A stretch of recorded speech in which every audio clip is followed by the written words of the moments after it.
Right, so here we've got the WiMiUS L1 action camera, completely different shape to the other WiMiUS cameras, and 4K 24 frames a second. I'm not sure if that's interpolated. I will try and find out. Let's get it out of the case, get it on charge, slide the catch over here, flip it up. Looks like a nicely made case. There you are. Right, well, unpacking, I can see you get 2 batteries with this, which double the recording time. I'll slip the battery in and get it on charge, and in the meantime we can take a look at see what accessories we've got. Right, well, it's easy to see it's charging. You've got a symbol on the back there which has disappeared because of the screensaver, showing a battery being charged. Right, the WiMiUS L1 4K action camera. Let's see what else you get in the box here. Of course, you've got the waterproof case, which looks nicely made. Waterproof to a depth of 30 meters, they say. And of course it's got a mounting bracket on it when you take it out of the pack. You've got a number of other mounts. Of course, these slide into the self-adhesive mounts that go onto helmets and skateboards and so on. They just slide in, and you've got quite a few standoffs so that you can fix the waterproof case to the mount. Different lengths, twisted ones, short ones and so on. You've also got an open frame case, so if you don't actually need it in the waterproof case, you can mount it in this. And the open frame comes with a backpack clip so that you can actually, I don't know if you can see that, you can clip it onto a rucksack harness or a chest strap or something if you're doing a sport where it doesn't need to be in a waterproof case. You've got a number of straps here so that you can slip these through the mounts, put it onto a cycle helmet or whatever. There's a handlebar mount, spare sticky pads for those stick-on mounts with a wire strap there for securing it. You've got some cable ties and a lens cleaning cloth, a nifty bag to put the whole lot into. You've got the manual, which looks pretty good, and note that there is a Wi-Fi app that goes with this. I'll tell you about that later on. And the other thing you've got is a contact card, which is nice to see with email addresses for support and so on. Right, so let's take a closer look at the camera. On the front here you've got the wide angle lens, which they say is 170 degrees, 170. In the menu I noticed you can also change the field of view to from wide to middle to narrow. You've got a button here marked Wi-Fi, which also you use in conjunction with the other buttons there to scroll through the menu, but I'll come to that. You've got an LED on the front. On the top here you've got the power button, you've got the shutter release, another little LED, and those will be microphones there. This end you've got the battery slot. It comes with 2 batteries. Oh, I forgot to mention that before. It comes with 2 batteries, so you've got twice the recording time there. That just slides out. Pop it in there. You'll see which way it goes. There are tabs there that obviously have to.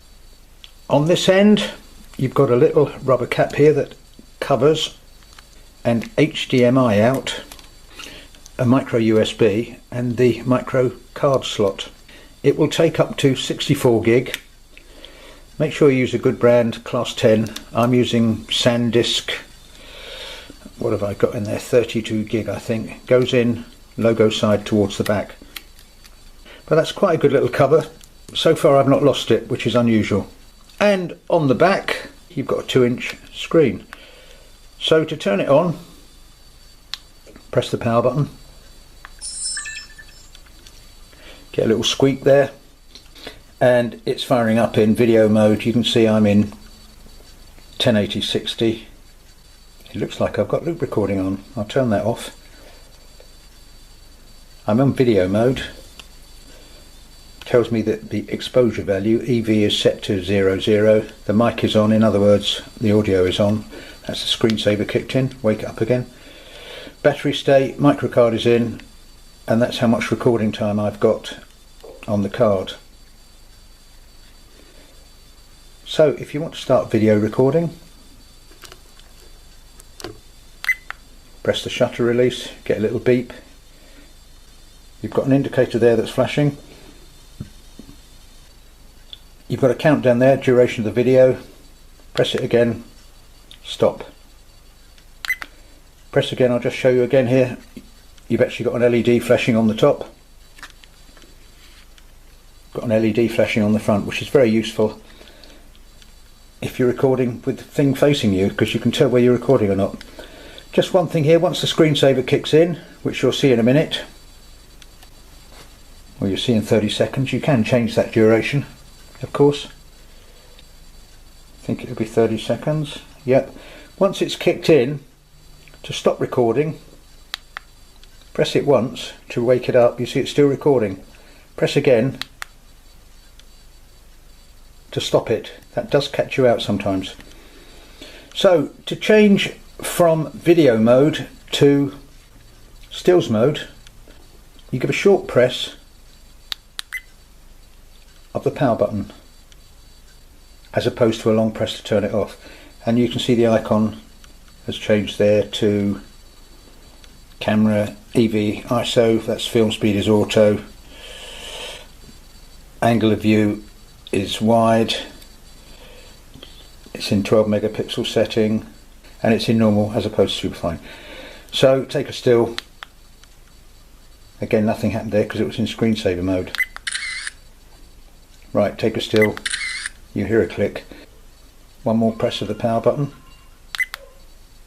So then you've got playback mode, and one more press of the power button, you're in the settings menu. So if I press the shutter release now, you can see I've got the option of 4K at 24 frames a second, 2.5 at 30, 1080 at 60, 1080 at 30. If I press the Wi-Fi button on the front, I can scroll down through these. I'll take it back to 1080 60. 1080 60, press that, press the power button. I'm back having changed that setting. So just to do that again, press once you're in camera mode, press twice you're in playback mode, press again you're in settings. I'm just going to go back and check loop recording, because as you can see it is set at 3 minutes. I'm just going to turn that off. Anyway, you can scroll through time-lapse, slow motion. This does have a built-in gyro which takes out some shake, and also you can turn off the date stamp. Image size, burst mode is a series of photos, self-timer, sharpness. Not sure what the difference between anti-shake and the gyro is. Exposure will be exposure value. You've got some filters, you can have sepia or black and white. ISO's film speed, date time settings, auto power off changes when it shuts down if you're not using it. 5 minutes, 10 minutes. I think I'll put it on 3 minutes. Beep sound on off, language, TV out, screensaver, which is at the moment on 30 seconds. I think I'm going to put that on 1 minute. But once you get used to it, you can quickly go through this stuff, and of course there you can go into the Wi-Fi settings.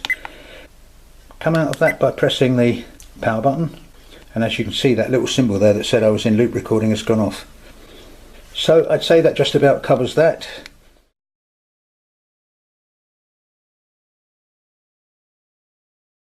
Okay then, the Wi-Fi app. Now I'm going to show you real time how to install it, because it's not actually on my phone. Turn on my Wi-Fi, find my QR code scanner. It's an Android phone I've got. I want the Google one.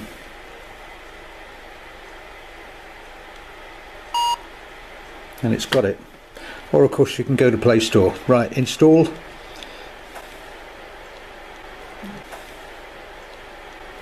And there you go, you could actually just go straight to Play Store.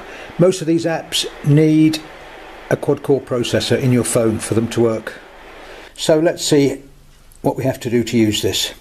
First thing we've got to do is turn the Wi-Fi on the camera. Settings, turn your Wi-Fi on. And as you can see, we've got WiMiUS here, no internet it says, blah blah blah. Connect. The password is 123456789.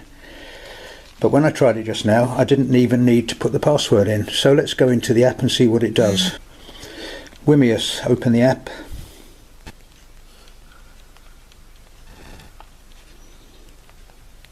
And it's there, WiMiUS, current connection. Touch the icon for the video camera. And as you can see, my phone is now connected to the camera via the app. So let's see what the app does. Camera icon. You can see I've started recording. Start recording. Touch it again, turn off. Touch the camera icon. Take a still. Touch the slow-mo icon. Start recording some slow-mo. Touch the settings one here. Oh, it says not allowed while recording. That's obvious. Stop recording for a second. Touch the settings thing there. You can change to loop recording for car use. That's the length of the loop recording.